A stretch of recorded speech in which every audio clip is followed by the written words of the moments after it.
क्या होता अगर भगवान शिव निगल जाते समुद्र मंथन से निकाला हुआ विष।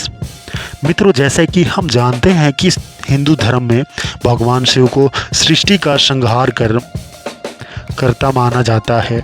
सभी भगवान, साथ ही भगवान शिव को और भी कई नामों से जाना जाता है और एक उन्हीं नामों में से भगवान शिव का एक नाम नीलकंठ भी है।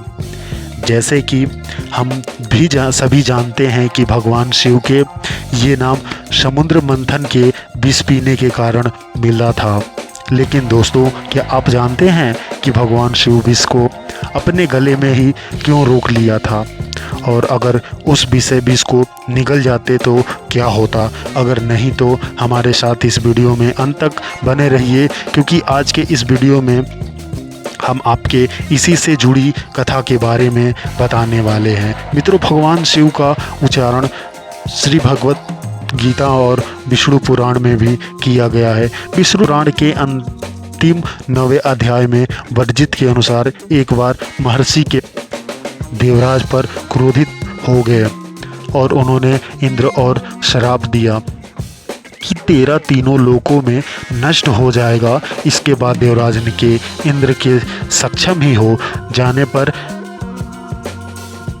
दैत्यों ने इंद्र पर चढ़ाई कर दिया और दोनों पक्षों में घोर युद्ध शुरू हो गए और अंत में दैत्य ने हाथों देवताओं गण पराजित हो गए।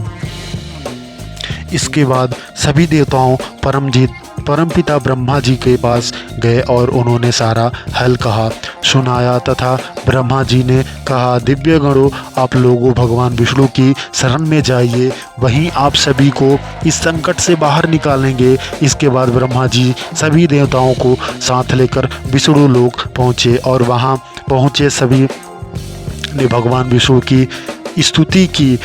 उनकी स्तुति से प्रसन्न हुए भगवान विष्णु जी सभी देवताओं से आने का कारण पूछे। तब देवताओं ने कहा है, नारायण, हम दैत्यों से प्रस्थ हो गए, आपके शरण में आए हैं। हे भगवान, आप अपने दिव्य से संस्कृत कीजिए। देवताओं के मुख से ऐसी बातें सुनकर भगवान विष्णु मुस्काए और बोले, हे देवगण, मैं आप सभी की शक्ति पहले की तरह कर दूंगा, परंतु जो अभी मैं जैसा कहता हूँ वैसा करिए। तभी देवगण बोले, प्रभु, हमें क्या करना होगा?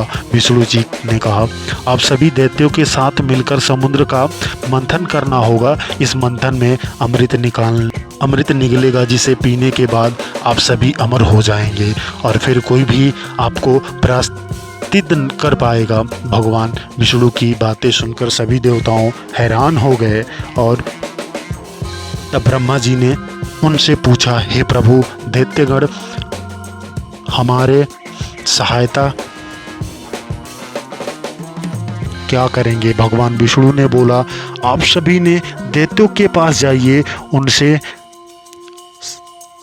सधी करें, दैत्यों को बताइए समुद्र मंथन से जो कुछ भी प्राप्त होगा उसमें वैविक समाज भी भागीदारी होंगे। समान भागीदारी के बातें सुनकर देवताओं ने कहा, हे प्रभु, इसका अर्थ तो ये तो हुआ दैत्य लोग भी अमृत पीकर अमर हो जाएंगे। देवताओं की बात ये सुनकर भगवान विष्णु मुस्कुराते हुए बोले, हे, ऐसा नहीं हो सकता, क्योंकि मैं कुछ ऐसा उपाय करूंगा कि दैत्यों को अमृत ही नहीं मिल पाएगी।